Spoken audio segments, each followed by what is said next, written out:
সাথে কে? কিসের? এটার সাথে কে? আমার ছেলে। ছেলের নিয়ে কেন? ছেলের কি হয়েছে? ছেলের কিছু হয় না, এই জন্য ভিডিওর সামনে আইছে, একটা বাচ্চার বাবা চাই। বাচ্চার বাবা চাই? তাহলে বাচ্চা হইলো কেন? এখন তো আর নাই। আগে ছিল? আগে ছিল। ও, যে ছিল সে নাই? এখন এখন আর আসল নাই। বাপ নাই? না। এখন কি চাচ্ছেন? এখন একটা বাচ্চার বাবা চাই, যেহেতু সারা জীবনের জন্য আমার বাবুর দায়িত্ব নিতে পারবে, মানুষ করবে, মানুষের মতো মানুষকে লেখাপড়া শিখাইবে, মানুষের মতো মানুষ বানাবে, বাবার স্বীকৃতি দেবে, এরকম একটা মানুষ খুঁজতেছেন? এরকম একটা মানুষ বলেন খুঁজতেছি। তাহলে কি বলতে চাচ্ছেন? এখন আমি অনেক কষ্ট নিয়ে আইছি প্রতিবেদনের সামনে, যদি সেরকম একটা মানুষ পাই যে হয়তো আমার বাচ্চার দায়িত্ব নিয়ে বাবা হইয়া স্বীকৃতি দিয়ে মানুষ বানাতে পারবে, তার সঙ্গে আমি জীবন সঙ্গী বানাইবো, সারা জীবনের জন্য একটা মানুষ চাই, ক্ষণিকের জন্য চাই না যে আজকে ক্ষণিকের জন্য চাইবো কালকে ফুরায় যাবে, সেরকম মানুষ চাই না, যেহেতু আমার বাবু সারা জীবনের দায়িত্ব নিতে পারবে। যাক, বাচ্চার নাম কি রাখছেন? মাহিরুল। মাহিরুল? তো যাক, ভালো। বাবা কতদিন আগে গেছে? 2 বছর। 2 বছর আগে গেছে।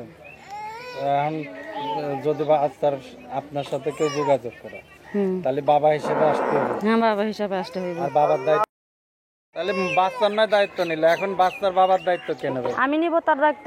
হ্যাঁ, তার দায়িত্ব আমি নিব। বাচ্চার বাবার দায়িত্ব আপনি নেবেন? হ্যাঁ। দায়িত্ব নিয়ে পারবেন তো আপনি? কেন পারবো না, অবশ্যই পারবো। দায়িত্ব পালন করতে পারবেন? পারবো। তাই না? দায়িত্ব পালন ঠিক মতন করতে পারবো। যাক, ভালো। তো এখন কি চাচ্ছেন আপনি? এখন আমি চাই যে হয়তো মনে করো যে মানুষটা আমার পাশে দাঁড়াইবো, সেই মানুষটার সঙ্গে আমি সম্পর্ক রাখবো, অন্য কারোর সঙ্গে না। বিবাহিত না অবিবাহিত? একরকম হইলেই হয়, বয়স্ক হোক আর জোয়ান হোক, সে যদি আমার বাবুর বাবা হইতে চায়, আমি সেরকম মানুষ হলে আমি সম্পর্ক করবো। বাবুর বাবা হতে চাইলে তা এই করবেন, কারণ বাবুর বাবা যদি বাবুর মতো আবদার করে, সে আবদার পালন করতে পারবেন? হ্যাঁ পারবো, কেন পারবো না, সবসময় পারবেন? সব সময় পারবো, ক্ষণিকের জন্য না, সারা জীবনের জন্য। ক্ষণিকের জন্য না? না, সারা জীবনের জন্য। তো যদি আপনার সাথে যোগাযোগ করে, যোগাযোগ করার কি আছে? মোবাইল নাম্বার আছে। এই যে আমার কাছে যে নাম্বারটা দিয়েছেন এইটা? হ্যাঁ, সেটাই। গ্রামীণ সিম? গ্রামীণ সিম না? তো এখন বিয়ে হয়েছিল কতদিন আগে আপনার? বিয়ে হওয়া 3 বছর।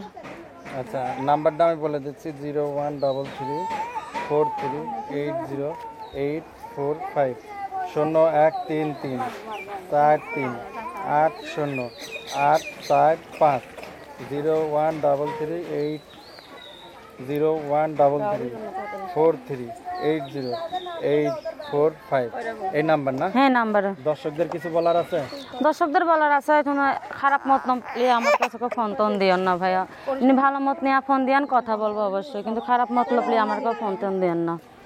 আচ্ছা, তো দর্শক, আমরা অনুষ্ঠান বিভিন্ন সময় বিভিন্ন অসহায় মানুষের জীবনের গল্পগুলো আমরা তুলে ধরার চেষ্টা করি আপনাদের মাঝে। তো এরকম অনেক অসহায় মানুষের পাশে দাঁড়াতে চাইলে আমাদের ভিডিওতে নাম্বার দেওয়া আছে, যোগাযোগ করে বিস্তারিত পাশে দাঁড়াবেন। তো আমরা অনুষ্ঠানে একেবারে শেষ পর্যায়ে, দর্শকদের আর কিছু বলার আছে? না, কিছু বলার